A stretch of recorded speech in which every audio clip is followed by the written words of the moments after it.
আজ আবারও রাস্তা অবরোধ করেছেন ৭ কলেজের শিক্ষার্থীরা।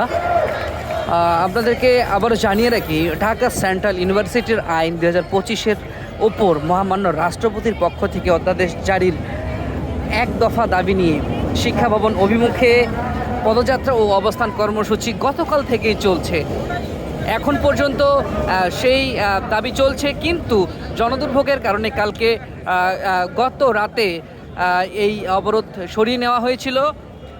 আজ আবারও সেই অবরোধ শুরু হয়েছে। আপনারা দেখছেন এই মুহূর্তে হাইকোর্ট চত্বর, সচিবালয় অভিমুখ এবং শিক্ষা ভবনের যে অভিমুখটি রয়েছে সেখানে এই মুহূর্তে রাস্তা অবরোধ করে দাঁড়িয়েছেন ৭ কলেজের শিক্ষার্থীরা।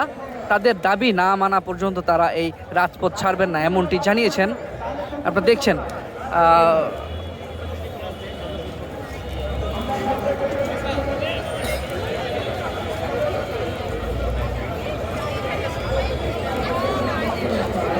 অধ্যাদেশ ছাড়া পরিচয় নেই। ঢাকা সেন্ট্রাল ইউনিভার্সিটির দাবিতে রাতেও শিক্ষা ভবনের সামনে ৭ কলেজের শিক্ষার্থীদের অবস্থান কর্মসূচি ছিল। এখন পর্যন্ত আপনারা দেখছেন যে এই মুহূর্তে চলছে শিক্ষার্থীদের অবস্থান কর্মসূচি এবং এই মুহূর্তে রাস্তা অবরোধ করে রেখেছেন। কিন্তু জরুরি সেবা যেগুলো রয়েছে, যেমন অ্যাম্বুলেন্স এবং সরকারি যানবাহন, জরুরি পরিষেবা, সেগুলো ছেড়ে দিচ্ছেন, কিন্তু জনসাধারণের যেই যানবাহনগুলো রয়েছে সেগুলো ছাড়ছেন না। এই মুহূর্তে অবস্থান কর্মসূচিতেই তাদের রাস্তা অবরোধে তারা এখন পর্যন্ত আটকে রয়েছেন রাস্তার মধ্যে।